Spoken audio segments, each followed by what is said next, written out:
પદાર્થનું માપન કરે છે। દાખલા તરીકે તેના પ્રકાર છે પ્રત્યક્ષ માપન। તો પ્રત્યક્ષ માપનનું આપણે ઉદાહરણ લેવું હોય તો એક ઓરડો હોય તો ઓરડાની ચોક્કસ લંબાઈ કે તેની પહોળાઈ હોય છે અને એના આધારે એમ કહી શકાય કે આ ઓરડાની લંબાઈ આટલી છે અને આ ઓરડાની પહોળાઈ આટલી છે। બીજું છે પરોક્ષ માપન। પરોક્ષ માપન એટલે એવું માપન કે જેમાં આપણે અનુભવ કરી શકીએ છીએ પરંતુ જોઈ શકતા નથી। દાખલા તરીકે ઠંડી છે કે ગરમી છે તો તેને પરોક્ષ માપન કહેવામાં આવે છે। ઠંડીનો આપણે અનુભવ કરી શકીએ છીએ, ગરમીનો આપણે અનુભવ કરી શકીએ છીએ અને એને સેલ્સિયસ કે સેન્ટીગ્રેડની અંદર તેનું માપન કરી શકાય છે। અને આપણે એક નિયમ અથવા તો સિદ્ધાંત જોવો હોય તો આપણે એમ કહી શકીએ છીએ કે ગરમીના કારણે પદાર્થ ફૂલે છે અને ઠંડીના કારણે પદાર્થ સંકોચાય છે। અને ત્રીજું માપન છે સાપેક્ષ માપન। તો સાપેક્ષ માપન એટલે એવું માપ કે જે આપણે જોઈ શકતા નથી અથવા તો અનુભવી શકતા નથી પરંતુ યોગ્ય કસોટી દ્વારા અથવા તો યોગ્ય સાધન દ્વારા તેનું આપણે મૂલ્યાંકન કરી શકીએ છીએ। દાખલા તરીકે વિદ્યાર્થી જે છે એ વિદ્યાર્થીની પરીક્ષા લેવામાં આવે અને એ પરીક્ષાના આધારે એને ચોક્કસ ગુણ પ્રાપ્ત કરે તો એ ચોક્કસ ગુણના આધારે આપણે એમ કહી શકીએ કે વિદ્યાર્થીએ આ વિષયમાં આટલા ગુણ પ્રાપ્ત કર્યા છે। દાખલા તરીકે વ્યક્તિત્વ માપનની કસોટી લેવામાં આવે અને વ્યક્તિત્વ માપનની કસોટીના આધારે વિદ્યાર્થીનું વ્યક્તિત્વ કેવું છે તે જાણી શકાય છે। અને એ જ રીતે વિદ્યાર્થીઓની વિષય સિદ્ધિની અંદર તે કયા વિષયમાં કેવા ગુણ પ્રાપ્ત કરે છે તે પણ જાણી શકાય છે। પરંતુ જે સાપેક્ષ માપ છે એ સાપેક્ષ માપના આધારે એને ખાસ કરીને એને એટલા માટે સાપેક્ષ માપ કહેવામાં આવે છે કે એક વિદ્યાર્થીએ સામાજિક વિજ્ઞાનમાં 50 ગુણ પ્રાપ્ત કર્યા હોય અને એ જ વિદ્યાર્થીએ ગણિત વિષયમાં 60 માર્ક્સ પ્રાપ્ત કર્યા હોય તો એમ ન કહી શકાય કે એ વિદ્યાર્થી સામાજિક વિજ્ઞાનમાં થોડો નબળો છે અને ગણિતમાં હોશિયાર છે। અને એ જ રીતે એ જ વિદ્યાર્થીએ એ ગણિત વિષયની અંદર મેળવેલી કસોટીમાં 50 ગુણ પ્રાપ્ત કર્યા હોય અને એ જ વિદ્યાર્થી અમુક સમય પછી લીધેલી ગણિત વિષયની અંદર ફરીથી 50 ગુણ પ્રાપ્ત કર્યા હોય તો પણ એમ ન કહી શકાય કે એ વિદ્યાર્થી ગણિત વિષયની અંદર સરખો હોશિયાર છે। કારણ કે જે સાપેક્ષ કસોટીઓ છે અથવા તો સાપેક્ષ જે માપન છે એના ઉપર સમય અથવા તો સ્થળ અને કાળનો પ્રભાવ પડતો હોય છે, જ્યારે પ્રત્યક્ષ માપન અને પરોક્ષ માપન ઉપર એવો કોઈ પ્રભાવ પડતો હોતો નથી। એના પછી છે માપન અને મૂલ્યાંકન વચ્ચે તફાવત। તો સામાન્ય રીતે માપન એ સંખ્યાત્મક પ્રક્રિયા છે અને મૂલ્યાંકન એ સંખ્યાત્મક, વર્ણનાત્મક કે ગુણાત્મક પ્રકારની પ્રક્રિયા છે। માપન એ અનાત્મલક્ષી છે, તેના પરિણામ ચોક્કસ હોય છે, જ્યારે મૂલ્યાંકન એ ઓછા ચોક્કસ સબ્જેક્ટિવ હોય છે, એટલે કે એના મૂલ્યાંકનની અંદર ફેરફારો આવી શકે છે। જેમ કે એક શાળામાં પરીક્ષા લેવાઈ હોય ને અને એ જ પ્રશ્નપત્ર બીજી શાળામાં આપવામાં આવે તો વિદ્યાર્થીઓનો જે ગુણ છે એ ગુણમાં તફાવત જોવા મળી શકે છે। માપન સીધી સાદી માપન પ્રક્રિયા છે, એમાં કોઈ જટિલતા હોતી નથી, જ્યારે મૂલ્યાંકનની અંદર જટિલ તથા વિવિધતા સભર હોય છે। માપનની અંદર વધુ વિશિષ્ટ અને આંશિક જે માપ છે, જ્યારે મૂલ્યાંકન એ વ્યાપક અને સતત અને સર્વાંગી પ્રક્રિયા છે। માપનની અંદર મુખ્યત્વે લેખિત કસોટી પર આધાર રાખવામાં આવે છે અને બીજા અન્ય શૈક્ષણિક સાધનો પર આધાર રાખવામાં આવે છે, જ્યારે મૂલ્યાંકનની અંદર લેખિત, મૌખિક અને ક્રિયાત્મક કસોટીનો આધાર રાખવામાં આવે છે। પ્રાસંગિક કે અમુક સમય માટે મર્યાદિત બની જાય છે, જ્યારે મૂલ્યાંકન એ સતત અને વ્યાપક પ્રક્રિયા છે। સમય, સ્થળનો પ્રભાવ નહિવત હોય છે, જ્યારે મૂલ્યાંકનની અંદર સમય અને સ્થળનો પ્રભાવ પડી શકે છે। હવે મૂલ્યાંકનની અંદર જે નવા આધુનિક ખ્યાલ છે એ ખ્યાલ મુજબ નિર્માણાત્મક મૂલ્યાંકન અને એનો પ્રકાર પડે છે। પહેલો પ્રકાર છે નિર્માણાત્મક મૂલ્યાંકન। તો વિષય વસ્તુનું નાના એકમો વિભાજન કરવામાં આવે છે, નાના એકમો વેચી દઈ અને તે મુજબ તેનું દૈનિક, સાપ્તાહિક, માસિક, અર્ધવાર્ષિક કે વાર્ષિક ટેસ્ટ લેવામાં આવે છે અને મૂલ્યાંકન દ્વારા વિષય વસ્તુના કઠિનતા મૂલ્યોનું તારવણી કરવામાં આવે છે અને આ કઠિનતા મૂલ્યના આધારે વિદ્યાર્થીને તે મુદ્દો કેમ કઠિન લાગે છે, શું ભણાવવામાં ખામી હતી અથવા તો ભણાવવાની રીતમાં ખામી હતી, તેનું પણ ધ્યાન રાખવામાં આવે છે અને તે રીતે કઠિનતા મૂલ્યોનું ધ્યાન રાખીને તેના આધારે નિદાન અને તેના આધારે ઉપચારાત્મક શિક્ષણ દ્વારા તેનો ઉપચાર કરવામાં આવે છે અને શિક્ષક રચિત ઉપકરણો દ્વારા આ પ્રકારના મૂલ્યાંકનમાં તેનું મૂલ્યાંકન થાય છે। અને નિર્માણાત્મક મૂલ્યાંકનમાં 3 બાબતો મહત્ત્વની છે। પહેલી છે શિક્ષણ પ્રક્રિયાને પ્રભાવશાળી બનાવવી, બીજી છે વિષય વસ્તુને પેટા એકમોમાં વિભાજિત કરી વિદ્યાર્થીઓને વિષય વસ્તુનું વ્યાપક તથા ગહન જ્ઞાન આપવું અને ત્રીજું છે વિશિષ્ટ ઉદ્દેશોની પ્રાપ્તિ દ્વારા વિદ્યાર્થીઓના વ્યવહારમાં અપેક્ષિત પરિવર્તન લાવવું। એના પછી છે સંકલનાત્મક મૂલ્યાંકન। સંકલનાત્મક મૂલ્યાંકન એટલે સમગ્ર એકમનું સંકલન કરવું। આ મૂલ્યાંકનને એકમનું સંયુક્ત મૂલ્યાંકન કે વર્ષના અંતે લેવાતું હોવાથી તેને યોગદેય મૂલ્યાંકન પણ કહેવામાં આવે છે। તેમાં અધ્યયન પ્રક્રિયાની પ્રભાવશીલતા તથા અસરકારકતાનું અનુમાન કરવામાં આવે છે કે વિદ્યાર્થીની જે અધ્યયન પ્રક્રિયા કરવામાં આવે છે તે કેટલી અસરકારક છે તે। ઉદ્દેશની પ્રાપ્તિનો અભાવ જણાય તો ઉપચારાત્મક શિક્ષણ કાર્ય કરવામાં આવે છે। વિદ્યાર્થીઓને જે ઉદ્દેશો પૂરા પાડવામાં આવે છે તે ઉદ્દેશો વિદ્યાર્થીઓમાં અપેક્ષિત પરિવર્તન લાવતા ન જણાય તો એના માટે એ ઉદ્દેશોની પરિપૂર્તિ માટે શું કરી શકાય તે માટે ઉપચારાત્મક કાર્ય કરી શકાય છે અને શિક્ષણ અધિગમ પ્રક્રિયાની અસરકારકતાને મુખ્ય પ્રાથમિકતા આપવામાં આવે છે। એટલે કે શિક્ષણ આપવાની જે રીતો છે, કઈ પદ્ધતિથી અસરકારક શિક્ષણ કરી શકાય તેના માટે મુખ્ય પ્રાથમિકતા આપવામાં આવે છે અને અહીં પણ મૂલ્યાંકન માટે શિક્ષક નિર્મિત સાધનોનો ઉપયોગ કરવામાં આવે છે। હવે આગળ છે મૂલ્યાંકનની કસોટીઓ। તો મૂલ્યાંકનની કસોટીની અંદર શિક્ષક નિર્મિત કસોટીઓ, નિદાનાત્મક કસોટીઓ અને પ્રમાણભૂત કસોટીઓ છે. તો આજે આપણે શિક્ષક નિર્મિત કસોટીઓ જે છે તેના પર વાત કરવાના છે. તો આગળ જે શિક્ષક નિર્મિત કસોટીઓ છે એ શિક્ષક નિર્મિત કસોટીમાં મારા સાથી મિત્ર ડૉક્ટર પરેશભાઈ શિક્ષક નિર્મિત કસોટીઓ વિશે વધુ વાત કરશે.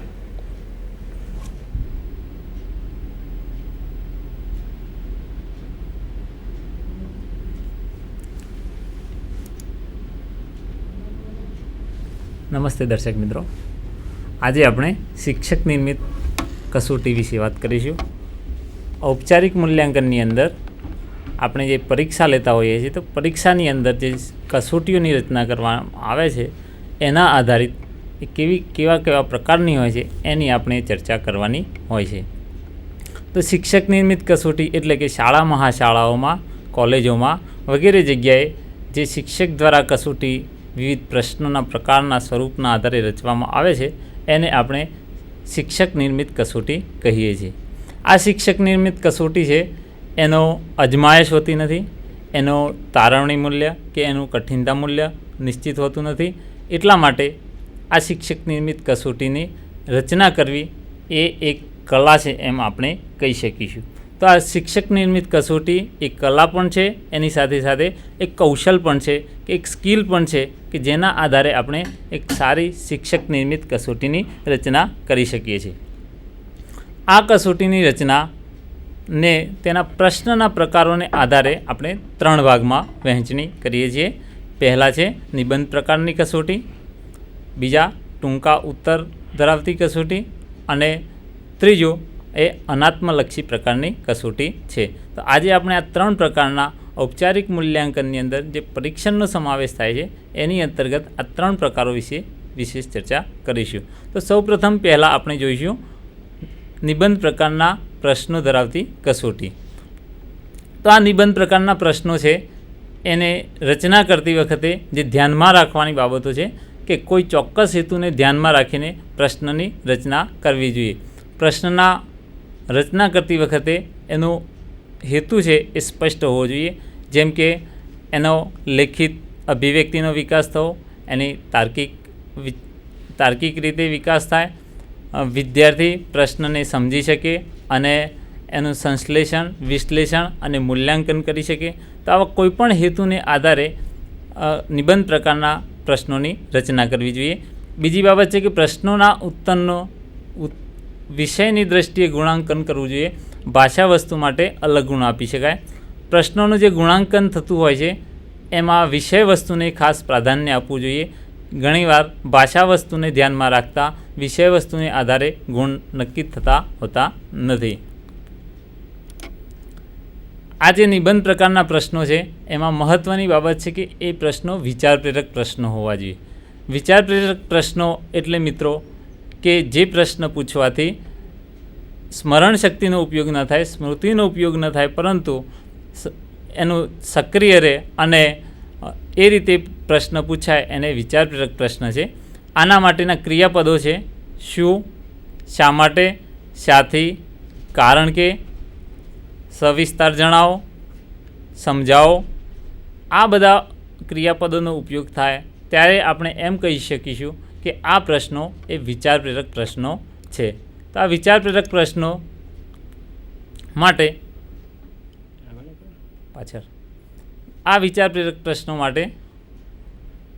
મહત્ત્વની બાબત છે કે આ પ્રશ્નો ખૂબ લાંબા ના હોવા જોઈએ. જ્યારે વિચાર પ્રેરક પ્રશ્નો પૂછાય છે એમાં મોટાભાગે સ્મૃતિનો જ ઉપયોગ થતો હોય છે, એમાં વિચારણાનો ઉપયોગ થતો હોતો નથી. માટે નિબંધ પ્રકારના પ્રશ્નોમાં વિચાર પ્રેરક પ્રશ્નો ઉત્પન્ન થાય એ મહત્ત્વની બાબત છે. આ પ્રશ્નની મર્યાદાઓ છે નિબંધ પ્રકારના પ્રશ્નોનો કે નિબંધ પ્રકારના પ્રશ્નોનું મૂલ્યાંકન પરીક્ષકે બદલાય છે. એટલે કે જેટલા પરીક્ષક બદલાય એનું મૂલ્યાંકન 10 માર્કનો પ્રશ્ન હોય તો કોઈ 7 આપે, 8 આપે, 9 આપે, 7.5 એમ દરેકના મૂલ્યાંકન અલગ અલગ રીતે થાય છે. એટલે એની પ્રમાણભૂતતા અને વિશ્વસનીયતા જળવાતી નથી. પ્રશ્નના ઉત્તરની લંબાઈ નિશ્ચિત હોતી નથી. દાખલા તરીકે કેટલીક વાર પ્રશ્ન પૂછાય છે કે માઇક્રો ટીચિંગ વિશે સમજાવો, તો એના વિશે આપણે ચોક્કસપણે કેટલું લખવું, એમાં કઈ કઈ બાબતોનો ઉલ્લેખ કરવો વગેરે વિશે ચોક્કસ માહિતી હોતી નથી. એટલા માટે આ નિબંધ પ્રકારના પ્રશ્નો એ એની એક મર્યાદા બની રહે છે કે એની પ્રશ્નના ઉત્તરની લંબાઈ નક્કી હોતી નથી. આ નિબંધ પ્રકારના બે પ્રકાર છે, એક મર્યાદિત ઉત્તર પ્રકાર અને એક અમર્યાદિત ઉત્તર પ્રકાર.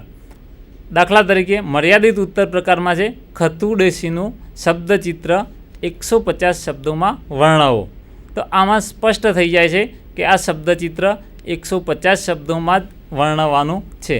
અને આ જ પ્રશ્નને અમર્યાદિત ઉત્તર પ્રકારે એમ પૂછાય કે ખતુડોશીનું શબ્દચિત્ર વર્ણવો. તો આ પ્રશ્નની અંદર અમર્યાદિતતા છે કે ખતુડોશી વિશે કેટલું લખવું, કેટલા સમય સુધી લખવું વગેરે વિશે આપણે સ્પષ્ટ કહી શકતા નથી.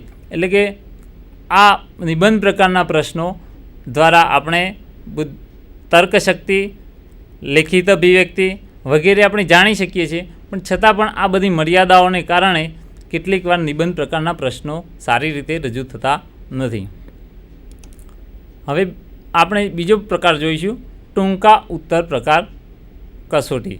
તો આ કસોટીની રચના વખતે ધ્યાનમાં રાખવાના બાબતો આપણે જોઈશું. તો જે નિબંધ પ્રકારના પ્રશ્નો છે એની મર્યાદાઓને દૂર કરવા માટે આ ટૂંકા ઉત્તર પ્રકાર કસોટીની રચના થઈ હતી. તો સૌથી પહેલાં છે કે પ્રશ્નનો ઉત્તર 4 કે 5 લીટીમાં કે 4-5 મુદ્દામાં મળે એ અગત્યનું છે. ઘણીવાર ટૂંકા પ્રશ્ન પૂછાય અને એનું લંબાણ વધુ હોય છે. દાખલા તરીકે પ્રત્યયન વિશે સમજાવો. તો આ પ્રશ્ન ટૂંકમાં સમજાવતા એમાં 4-5 લીટી કે 4-5 મુદ્દામાં સમજાવી શકાતો હતો નથી. તો એવા સમયે જે તે પ્રશ્ન છે એ સ્પષ્ટ અને 4-5 લીટીમાં ઉત્તર મળે એ જરૂરી છે. બીજી બાબત છે કે પ્રશ્નની ભાષા સ્પષ્ટ હોવી જોઈએ, જેથી માગ્યા પ્રમાણેનો જ ઉત્તર મળે. જેમ કે આપણે પ્રત્યયનનું ઉદાહરણ આપ્યું છે, તો એના આધારે આપણે એમ કહી શકીએ કે પ્રત્યયનના ઘટકો સમજાવો. તો એના આધારે આપણે કહી શકીએ કે એ પ્રશ્ન સ્પષ્ટ થઈ ગયો છે. તો ભાષા એકદમ સ્પષ્ટ હોવી જોઈએ, જેથી જેટલો માગ્યો છે એ જ ઉત્તર વિદ્યાર્થીઓ લખી શકે. આ ટૂંકા ઉત્તર પ્રશ્નોની મર્યાદા છે કે પ્રશ્ન રચવાનો અનુભવ ન હોય તો શિક્ષક નિબંધ પ્રકારના પ્રશ્નો પૂછી બેસે છે. ઘણીવાર ટૂંકા પ્રશ્નોને બદલે નિબંધ પ્રકારના પ્રશ્નો પૂછાય છે, એટલે વિદ્યાર્થીઓને એ પેપર લેન્ધી અથવા તો લાંબુ લાગતું હોય છે. તો એ એક એની મર્યાદા છે. એની સાથે સાથે કે ટૂંકા પ્રશ્નો કેટલીક વાર સાચી રીતે ટૂંકા હોતા નથી. જેમ કે આપણે અગાઉ વાત કરી કે પ્રત્યયન વિશે સમજાવો, તો આ પ્રશ્ન એ સાચી રીતે ટૂંકો પ્રશ્ન હોતો નથી. તો એ એની મર્યાદા બની રહે છે. આ ટૂંકા પ્રશ્નો દ્વારા આપણે ઝડપથી મૂલ્યાંકન કરી શકીએ છીએ, વિદ્યાર્થીને માપન ઝડપથી થઈ શકે છે, એનો ગુણાંકન ઝડપથી થઈ શકે છે. નિબંધ પ્રકારના પ્રશ્નોની મર્યાદા બધી એમાં સમાઈ જાય છે. છતાં પણ આ બધી મર્યાદાઓને કારણે નિબંધ પ્રકારના પ્રશ્નોને ટૂંકા પ્રકારના પ્રશ્નો આપણે સરળતાથી રજૂ કરી શકતા નથી. ત્રીજો પ્રકાર છે અનાત્મલક્ષી પ્રકાર. અનાત્મલક્ષી પ્રકારને આપણે હેતુલક્ષી પ્રકાર પણ કહીશું અથવા તો વસ્તુલક્ષી પ્રકાર તરીકે પણ ઓળખવામાં આવે છે. અનાત્મલક્ષી શબ્દ જ સૂચવે છે કે એમાં આત્મલક્ષીપણું આવતું હોતું નથી. એટલે કે કોઈપણ પરીક્ષક એને તપાસે તો એમાં પોતાનું આત્મલક્ષીતાપણું આવતું હોતું નથી.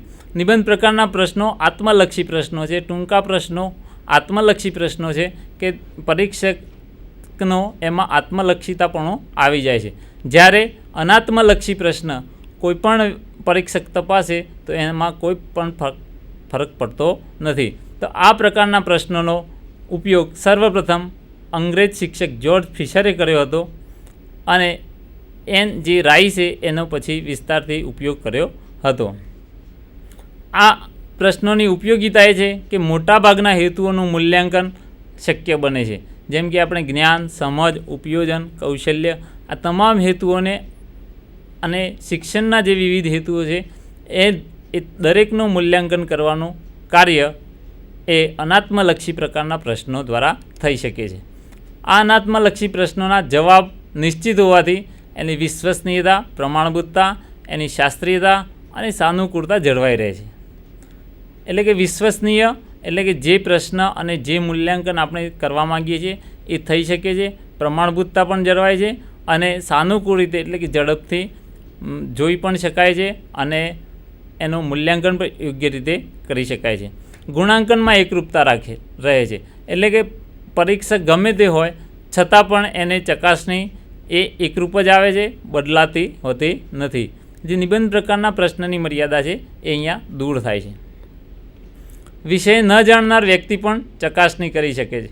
જો વિષય ન જાણતો વ્યક્તિ હોય છતાં પણ એને એનું જ્ઞાન આપીને પેપર સોલ્વ કરીને આપવામાં આવે તો એ વ્યક્તિ તપાસે તો પણ ગુણાંકનમાં એકરૂપતા રહે છે. આ પ્રશ્નની મર્યાદા એ છે કે રચનામાં વધુ સમય જાય છે. રચના એકદમ સરળ નથી. હેતુલક્ષી પ્રશ્નો કે વસ્તુલક્ષી પ્રશ્નોની રચના કરવી એના માટે સમય માગી લે છે. એના માટે પરીક્ષક પ્રાસનિક જોડે મહેનત માગી લે છે. એના માટે એને ચિંતનની જરૂર પડે છે. માટે આ પ્રશ્નોની રચના કરવામાં શિક્ષકો સમય બગાડતા હોતા નથી. પરંતુ આ મહત્ત્વના પ્રશ્નો છે અને એ તરફ ધ્યાન આપવું જોઈએ. બીજી બાબત છે કે ચોરી થવાનો અવકાશ રહે છે.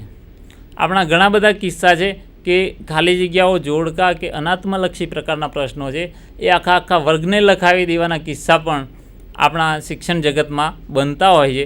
તો એ આ અનાત્મલક્ષી પ્રકારના પ્રશ્નોની મર્યાદા મોટી બની રહે છે અને એના લીધે આપણે અનાત્મલક્ષી કસોટીની મોટી મર્યાદા એ બની રહે છે. આ અનાત્મલક્ષી કસોટી અંતર્ગત બે પ્રકાર પડે છે. એક પ્રકાર છે ઉત્તર પૂરો કરો પ્રકાર, જેમાં ઉત્તરની પૂર્તિ કરવાની હોય છે. ઉત્તર એમાં પૂરવાનો હોય છે એટલે જવાબ લખવાનો હોય છે.